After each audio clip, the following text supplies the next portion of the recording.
К новостям культуры. Сегодня в Казани завершается 14-й международный театральный фестиваль тюркских народов «Наурус». Финальный аккорд прозвучит на набережной возле озера Кабан, которая не раз становилась творческим объектом. Хедлайнером этого года стали коллективы Башкортостана, а специальным гостем – румынский театр «Ноттара», представивший свое прочтение произведений Мольера и Булгакова. Подробнее Дмитрий Пивоваров.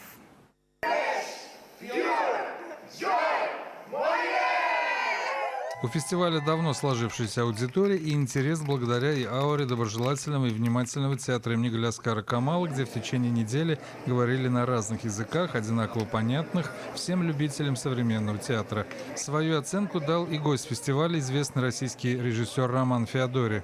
Я в какой-то момент даже завидую жителям Казани, что никуда не выезжая, они могут в течение 8 дней посмотреть 29 спектаклей на разных языках, а это представители разных культур, разных мировоззрений и, условно говоря, 29 абсолютно разных планет. И ты, когда появляешься в этом Вавилоне, имеешь возможность соприкоснуться, условно говоря, со своим соседом, которого ты не знаешь.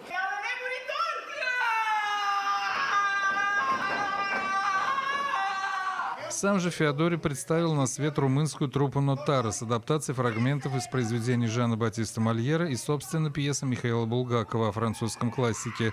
Альянс творцов родился благодаря творческой лаборатории и, похоже, удивил всех тех, кто принимал в нем участие. Есть старые люди, которые говорят, что это не наш Мольер, но Роман и я, и мы все думали, что нам хочется наш Мольер, а не какой-то придуманный Мольер остальным.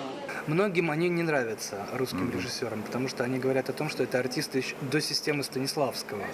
И в этом есть доля истины, потому что это очень эмоциональные, очень подвижные, не боящиеся никакой пробы, яркие люди.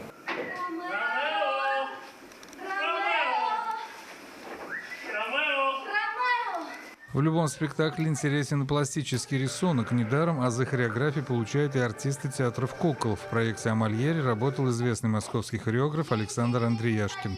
Но здесь все соединилось, действительно какая-то немножко другая ментальность. И природа игры румынов, она чуть-чуть другая, может быть, более экспрессивная, больше настроена именно на пробы, на какие-то попытки. Это было очень интересно. Мне как хореографу, конечно, интересен человек делающий, нежели человек, прям сидящий на стуле и все время размышляющий.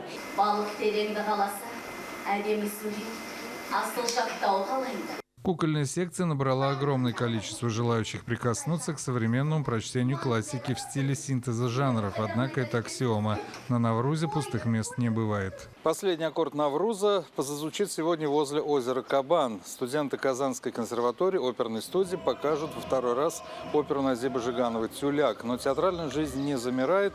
Продолжается город артподготовка. И сегодня Роза Хайруллина предстанет перед казанцами в премьерном моноспектакле. Ну а уже с понедельника еще одно театральное дыхание. Об этом чуть позже. Дмитрий Пивоваров, Максим Малов, телеканал «Эфир».